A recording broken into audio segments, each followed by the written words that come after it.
Meski sudah ada instruksi dari Kementerian Kesehatan untuk tidak menjual obat sirup, salah satu apotek di Jalan HB Yasin, Kota Gorontalo, masih tetap menjual. Pemilik apotek ini masih memajang sejumlah jenis obat sirup di etalase. Bahkan apotek di sini melayani sejumlah warga yang membeli obat sirup untuk anak-anak. Padahal, Kementerian Kesehatan telah mengeluarkan surat edaran tentang penghentian sementara penjualan obat jenis sirup di apotek. Instruksi ini terkait kewaspadaan dan pencegahan dini atas temuan gangguan ginjal akut terutama yang dialami oleh anak. Wahyuni, selaku pemilik apotek sudah mengetahui adanya arahan tersebut melalui media sosial. Namun ia mengaku belum ada arahan tertulis dari Dinas Kesehatan setempat. Wahyuni mengaku, berdasarkan informasi yang diterimanya dari perusahaan farmasi dan BPOM, obat-obatan sirup yang dijualnya tidak mengandung zat berbahaya etilen glikol.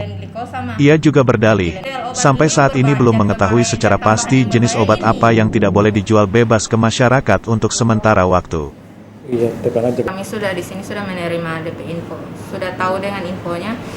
Cuman masyarakat di sini masih belum terlalu paham atau belum tahu informasi yang sebenarnya itu yang bagaimana. Mereka cuma tahunya itu cuma sirup. Sirup-sirup itu sudah dilarang oleh pemerintah. Mereka itu tidak tahu zat apa yang berbahaya. Nah, di sini kan Badan POM sudah mengklarifikasi bahwa zat yang berbahaya itu di etilen glikol sama etilen glikol. Dan sudah banyak juga perusahaan farmasi atau dari pabrik farmasinya sudah menyatakan bahwa produk-produknya itu tidak mengandung kedua zat tersebut seperti Sanmol, Tempra, Proris, itu banyak dan banyak juga lainnya obat-obat lain atau obat sirup lainnya yang menyatakan bahwa kandungan obat mereka itu tidak mengandung zat etilen glikol sama etilen glikol. Jadi di sini masih menjual obat sirup itu ya? Iya, kami masih menjual. Jadi saya mohon di pemerintah tolong dijelaskan kepada masyarakat zat apa yang berbahaya buat zat apa saja yang harus dihindari atau kandungan obat yang harus dihindari dari obat tersebut seperti di etilen glikol sama etilen glikol. Soalnya masyarakat di sini cuma tahunya sirup itu harus dihindari dulu. Mereka tidak tahu zat aktif apa itu yang berbahaya. Itu yang kurangnya dari masyarakat. Makanya dari tugas dari kita sebagai orang di apotek atau apoteker, tugasnya itu menjelaskan atau edukasi kepada masyarakat. Dan banyak juga perusahaan-perusahaan farmasi juga yang sudah menjelaskan bahwa pabrik atau kandungan obatnya itu tidak mengandung kedua zat yang berbahaya tersebut.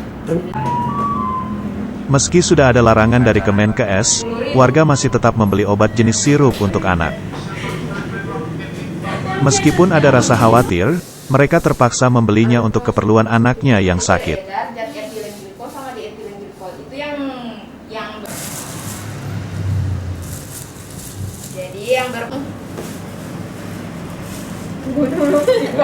Ada kekhawatiran enggak? Iya, tentu saja khawatir, Pak. Otomatis kan kalau misalnya anak saya sakit, itu tetap harus pertolongan pertama itu mau minum obat sirup apa, tetap ada kekhawatiran sendiri. Apalagi saya punya anak itu masih bocil di bawah 5 tahun, tetap khawatir saya itu besar, begitu, Pak. Tapi untuk saat ini Ibu datang ke sini beli obat yang untuk obat apa, Bu? Ya, ini saya beli Proris, kebetulan itu Proris ada di daftar yang itu yang apa yang saya dapat yang tersebar itu. Iya, yang tersebar begitu. Terus gimana, Bu? Apakah itu bisa dibeli di sini atau gimana, Bu? Tetap dibeli karena sudah dijelaskan apotekernya kan. Iya. Sementara pihak Dinas Kesehatan Provinsi Gorontalo akan memberikan sosialisasi kepada apotek yang belum mengikuti instruksi dari Kementerian Kesehatan.